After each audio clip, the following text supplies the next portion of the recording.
ओम शांति। 23/10/22 के अव्यक्त महावाक्य है। नंबर 1 बनना है तो ज्ञान और योग को स्वरूप में लाओ।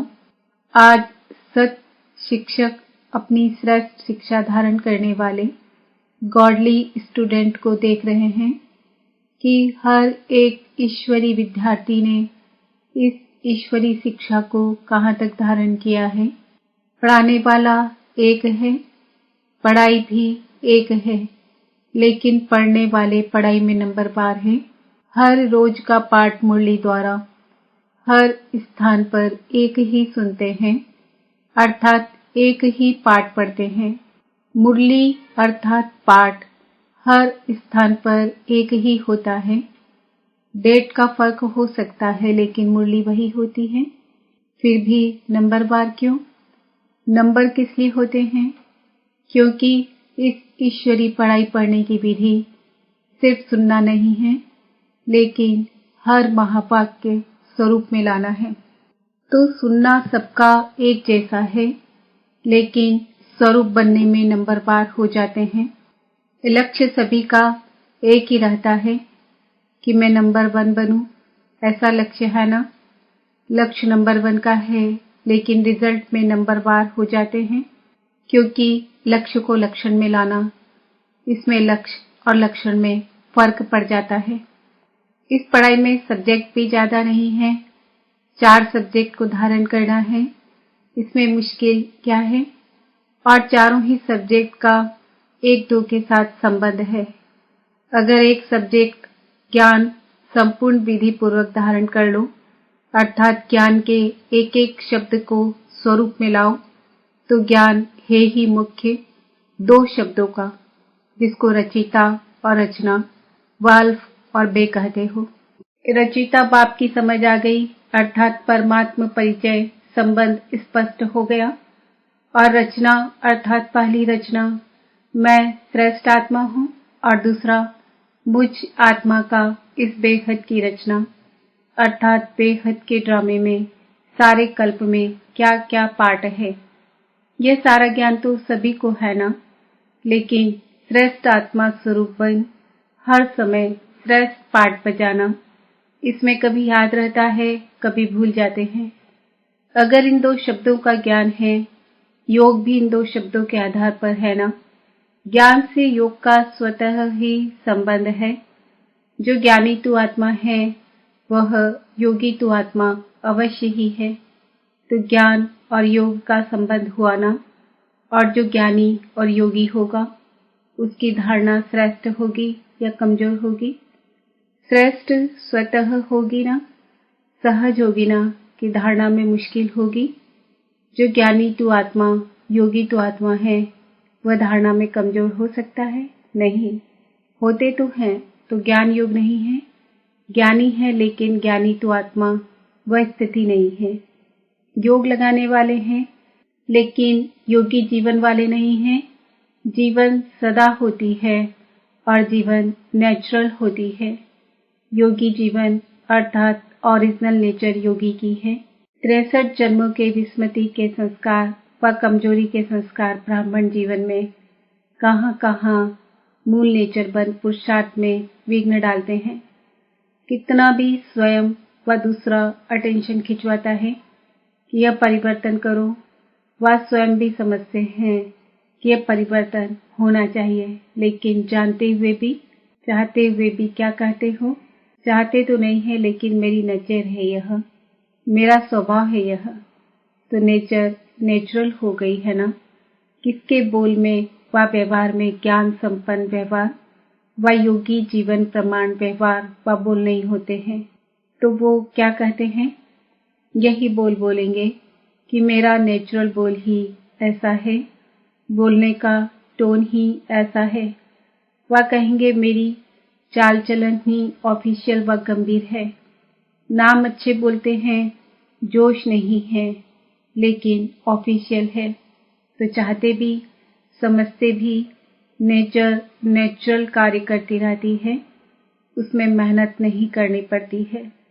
ऐसे जो ज्ञानी जीवन व योगी जीवन में रहते हैं, तो ज्ञान और योग संपन्न हर कर्म नेचुरल होते हैं, अर्थात ज्ञान और योग यही उनकी नेचर बन जाती है और नेचर बनने के कारण श्रेष्ठ कर्म युक्ति युक्त कर्म नेचुरल होते रहते हैं। तो समझा, नेचर नेचुरल बना देती है तो ज्ञान और योग मूल नेचर बन जाए, इसको कहा जाता है ज्ञानी जीवन, योगी जीवन वाला। ज्ञानी सभी हो, योगी सभी हो, लेकिन अंतर क्या है? एक है ज्ञान सुनने सुनाने वाले, यथाशक्ति जीवन में लाने वाले। दूसरे हैं ज्ञान और योग को हर समय अपने जीवन की नेचर बनाने वाले।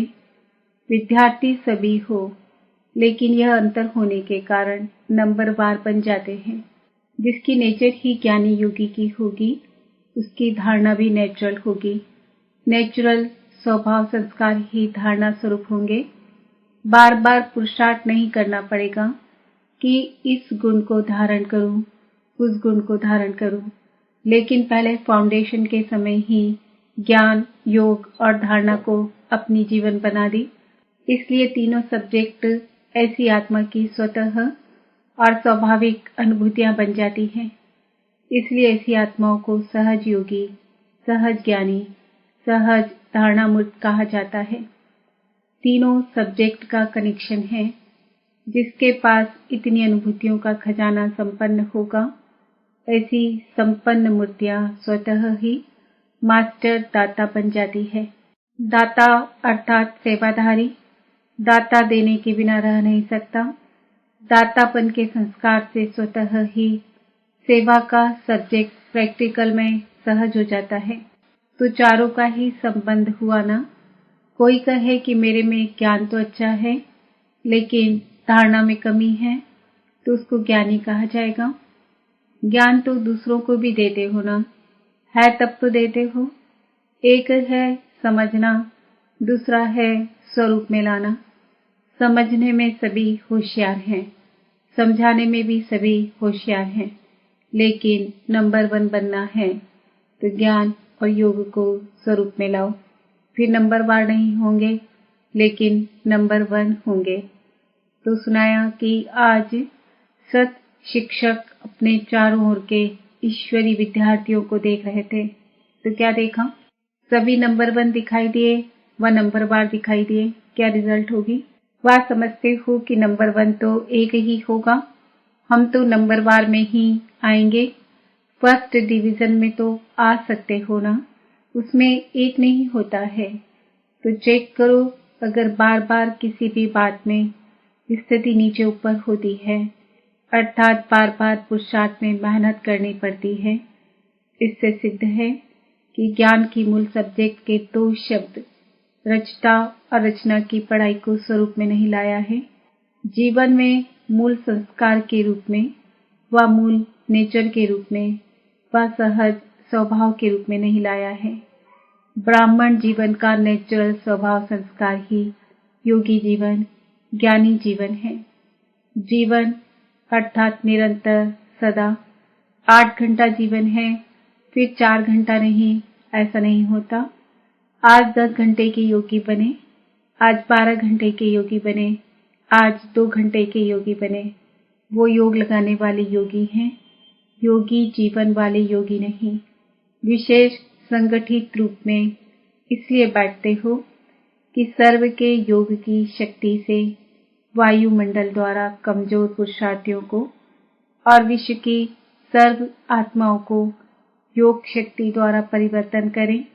इसलिए वह भी आवश्यक है, लेकिन इसलिए योग में नहीं बैठते हो कि अपना ही टूटा हुआ योग लगाते रहो। संगठित शक्ति यह भी सेवा के निमित्त है, लेकिन योग भट्टी इसलिए नहीं रखते हो कि मेरा कनेक्शन फिर से टूट जाए। अगर कमजोर हो तो इसलिए बैठते हो, और योगी तो आत्मा हो तो मास्टर सर्वशक्तिवान बन, मास्टर विश्व कल्याणकारी बन, सर्व को सहयोग देने की सेवा करते हो। तो पढ़ाई अर्थात स्वरूप बनना। अच्छा, आज दीपावली मनाने आए हैं। मनाने का अर्थ क्या है? दीपावली में क्या करते हो? दीप जलाते हो। आजकल तो लाइट जलाते हैं और लाइट पर कौन आते हैं? परवाने। और परवाने की विशेषता क्या होती है? फिदा होना। तो दीपावली मनाने का अर्थ क्या हुआ? तो फिदा हो गए हो या आज होना है, हो गए हो या होना है।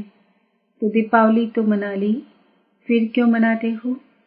जब फिदा हो गए तो दीपावली मना लिया कि बीच बीच में चक्कर लगाने जाते हो? फिदा हो गए हैं, लेकिन थोड़े पंख अभी हैं, उससे थोड़ा चक्कर लगा लेते हो। तो चक्कर लगाने वाले तो नहीं हो ना? चक्कर लगाना अर्थात किसी न किसी माया के रूप से टक्कर खाना। माया से टक्कर खाते हो या माया को हार खिलाते हो? वा कभी विजय प्राप्त करते हो, कभी टक्कर खाते हो। दीपमाला यह अपना ही यादगार मनाते हो। आपका यादगार है ना, कि मुख्य आत्माओं का यादगार है? आप देखने वाले हो, आप सबका यादगार है। इसलिए आजकल बहुत अंदाज में दीपक के बजाय छोटे छोटे बल्ब जगा देते हैं। दीपक जलाएंगे तो संख्या फिर भी उससे कम हो जाएगी, लेकिन आपकी संख्या तो बहुत है ना, तो सभी की याद में अनेक छोटे छोटे बल्ब जगमगा देते हैं, तो अपना यादगार मना रहे हैं। जब दीपक देखते हो तो समझते हो यह हमारा यादगार है, स्मृति आती है। यही संगम युग की विशेषता है। जो चैतन्य दीपक अपना जड़ यादगार दीपक देखते हो, चैतन्य में स्वयं हो और जड़ यादगार देख रहे हो। ऐसे तो जिस दिन दीपावली मनाओ उस दिन ही वास्तविक तिथि है। यह तो दुनिया वालों ने तिथि फिक्स की है, लेकिन आपकी तिथि अपनी है। इसलिए जिस दिन आप ब्राह्मण मनाओ वही सच्ची तिथि है। इसलिए कोई भी तिथि फिक्स करते हैं तो किससे पूछते हैं? ब्राह्मणों से ही निकालते हैं। तो आज बाप दादा सभी देश विदेश के सदा जगे हुए दीपकों को दीपमाला की मुबारक दे रहे हैं, बधाई दे रहे हैं। दीपावली मुबारक, अर्थात मालामाल संपन्न बनने की मुबारक। ऐसे सदा जागती ज्योत, सदा स्वयं प्रकाश स्वरूपन, अनेकों का अंधकार मिटाने वाले सच्चे दीपक, सदा चारों ही सब्जेक्ट को साथ साथ जीवन में लाने वाले, सर्व सब्जेक्ट में नंबर 1 के लक्ष्य को लक्षण में लाने वाले, ऐसी ज्ञानी तू आत्माएं, योगी तू आत्माएं, दिव्य गुण स्वरूप आत्माएं, निरंतर सेवाधारी, श्रेष्ठ विश्व कल्याणकारी आत्माओं को बाप दादा का याद, प्यार और नमस्ते। हम बच्चों का भी बाप दादा को याद, प्यार, गुड मॉर्निंग, नमस्ते, नमस्ते, ओम शांति। अव्यक्त बाप दादा की पर्सनल मुलाकात। खुश नसीब वह जिसके चेहरे और चलन से सदा खुशी की झलक दिखाई दे। सभी अपने को सदा खुश नसीब आत्माएं समझते हो। खुश नसीब आत्माओं की निशानी क्या होगी? उनके चेहरे और चलन से सदा खुशी की झलक दिखाई देगी। चाहे कोई भी स्थूल कार्य कर रहे हो, साधारण काम कर रहे हो, लेकिन हर कर्म करते खुशी की झलक दिखाई पड़े, इसको कहते हैं निरंतर खुशी में मन नाचता रहे।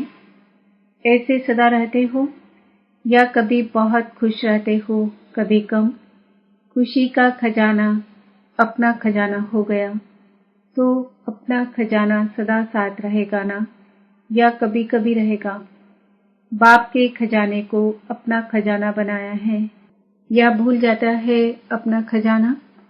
अपनी स्थूल चीज तो याद रहती है ना, वह खजाना आंखों से दिखाई देता है, लेकिन यह खजाना आंखों से नहीं दिखाई देता, दिल से अनुभव करते हो। तो अनुभव वाली बात कभी भूलती है क्या? तो सदा यह स्मृति में रखो कि हम खुशी के खजाने के मालिक हैं। जितना खजाना याद रहेगा उतना नशा रहेगा, तो ये रूहानी नशा औरों को भी अनुभव कराएगा कि इनके पास कुछ है। माताओं को सारा समय क्या याद रहता है? सिर्फ बाप याद रहता है या और भी कुछ याद रहता है? वर्षे की तो खुशी दिखाई देगी ना, जब ब्राह्मण जीवन के लिए संसार ही एक बाप है, तो संसार के सिवाय और क्या याद आएगा। सदा दिल में अपने श्रेष्ठ भाग्य के गीत गाते रहो। ऐसा श्रेष्ठ भाग्य सारे कल्प में प्राप्त होगा। जो सारे कल्प में अभी प्राप्त होता है, तो अभी की खुशी, अभी का नशा सबसे श्रेष्ठ है। तो माताओं को और कोई संबंधी याद आते हैं। कोई संबंध में नीचे ऊपर हो तो मोह जाता है। मोह सारा खत्म हो गया। जो कहते हैं कुछ भी हो जाए मेरे को मोह नहीं आएगा, वो हाथ उठाएं। अच्छा, मोह का पेपर भले आवे, पांडव तो नष्टो मोह है ना। व्यवहार में कुछ ऊपर नीचे हो जाए फिर नष्टो मोह है। अभी भी बीच बीच में माया पेपर तो लेती है ना, तो उसमें पास होते हो, या जब माया आती है तब थोड़ा ढीले हो जाते हो। तो सदा खुशी के गीत गाते रहो, समझा। कुछ भी चला जाए लेकिन खुशी नहीं जाए। चाहे किसी भी रूप में माया आए लेकिन खुशी न जाए। ऐसे खुश रहने वाले ही सदा खुश नसीब हैं। अच्छा, वरदान। उमंग उत्साह के आधार पर सदा उड़ती कला का अनुभव करने वाले हिम्मतवान भव। उड़ती कला का अनुभव करने के लिए हिम्मत और उमंग उत्साह के पंख चाहिए। किसी भी कार्य में सफलता प्राप्त करने के लिए उमंग उत्साह बहुत जरूरी है। अगर उमंग उत्साह नहीं तो कार्य सफल नहीं हो सकता, क्योंकि उमंग उत्साह नहीं तो थकावट होगी और थका हुआ कभी सफल नहीं होगा। इसलिए हिम्मतवान बन उमंग और उत्साह के आधार पर उड़ते रहो, तो मंजिल पर पहुंच जाएंगे। स्लोगन: दुआएं दो और दुआएं लो, यही श्रेष्ठ पुरुषार्थ है। आज का सम्मान है, मैं आत्मा हिम्मतवान हूँ। ओम शांति।